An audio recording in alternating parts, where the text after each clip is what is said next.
கிறிஸ்துவுக்குள் மிகவும் பிரியமான தெய்வ பிள்ளைகளே, பரலோகமான நிகழ்ச்சியின் மூலம் உங்களை சந்திப்பதில் என் இருதயம் கர்த்தருக்குள் மிகுந்த மகிழ்ச்சி அடைகிறது. உங்கள் எல்லாரையும் இயேசு கிறிஸ்துவின் இன்பின் நாமத்தினாலும் கிராஸ் டிவி ஊழியங்கள் சார்பாக என் அன்பின் வாழ்த்துக்கள். இன்றைய பரலோகமன்னா கர்த்தரே என் பலன். நம்ம எல்லாரும் சொல்ல வேண்டிய ஒரு வார்த்தை, கர்த்தர் என் பலன். ஆதியாகமம் 15:1 தேவனாகிய கர்த்தர் ஆபிரகாமை பார்த்து சொல்கிறார், நான் உனக்கு மகா பெரிய பலன். இன்றைக்கி நிறைய பேருக்கு பலன் இருக்குது. என்ன பலன்னா பண பலன் இருக்குது. இன்றைக்கி மனிதங்க நினைக்கிறாங்க, பண பலனை வச்சு எல்லாவற்றையும் சாதிச்சிடலாம், எல்லாவற்றையும் செய்திடலாம். பிரியமானவர்களே, முடியாது. ஆள் பலன், அதிகார பலன், இதெல்லாம் வச்சு எல்லாம் செய்திடலாம். இல்லவே இல்லை. பணத்தை வச்சு இந்த உலகத்தை ஜெயிக்க முடியுமா? பணத்தை வச்சு பிசாசை ஜெயிக்க முடியுமா?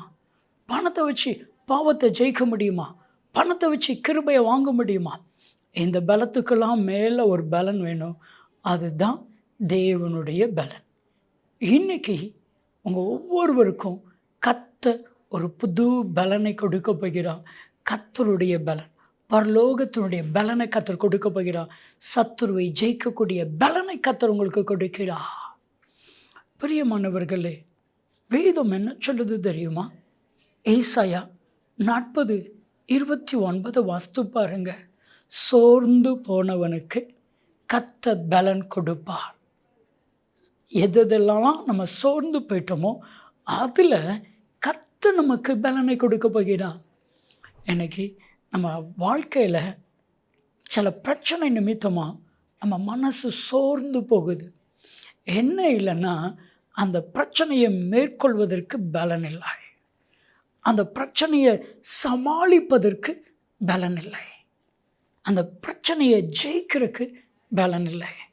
இன்னைக்கு சோதனையை ஜெயிக்க, பிரச்சனைகளை ஜெயிக்க, உலகத்தை ஜெயிக்க, பாவத்தை ஜெயிக்க, சூழ்நிலைகளை எல்லாம் ஜெயிக்கக்கூடிய ஒரு பலனை கர்த்தர் உங்களுக்கு கொடுக்கிறார்.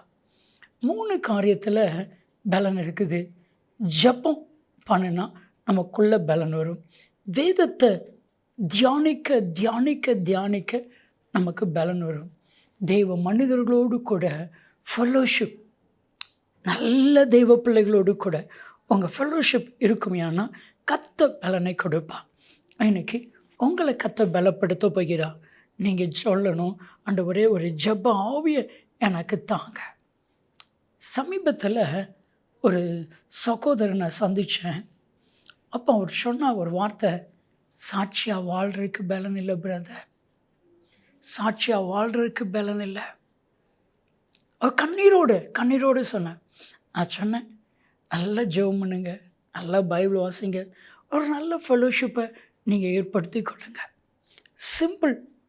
சிம்பிள். அவர் சொன்னால், நான் கட்டாயம் நான் ஜெபிப்பேன், நான் பைபிளை நல்லா படிக்க ஆரம்பிப்பேன், நல்ல ஒரு ஃபெல்லோஷிப் நான் ஏற்படுத்திக்கிடுவேன். என்ன ஆச்சரியன்னா, அவர் ஜெபிக்க ஆரம்பித்தார், பைபிளை படிக்க ஆரம்பித்தார். அவருடைய ஃபேக்ட்ரியிலேயே ஒரு நல்ல ஒரு ஃபெல்லோஷிப், ப்ரேயர் ஃபெல்லோஷிப். இப்போ அவர் சொல்கிறாரு, சாட்சியாக வாழ்கிறதுக்கு பலனை கற்றுக் கொடுத்துட்டார், பிசாசை ஜெயிக்கிறதுக்கு பலனை கொடுத்துட்டார். கர்த்தரே என் பலன். ஜெபிக்கலாமா? என் அன்பின் தகப்பன், தெய்வ பிள்ளைகளுக்கு நீர் பலனை கொடுத்தருளும். இயேசு கிறிஸ்துவின் நாமத்தில் ஜெபிக்கிறோம் ஜீவனுள்ள பிதாவே, ஆமே ஆமே. கர்த்தரே என் பலன். நன்மையும் கிருபையும் ஆசீர்வாதங்களும் நிச்சயமாய் உங்களை தொடரும்.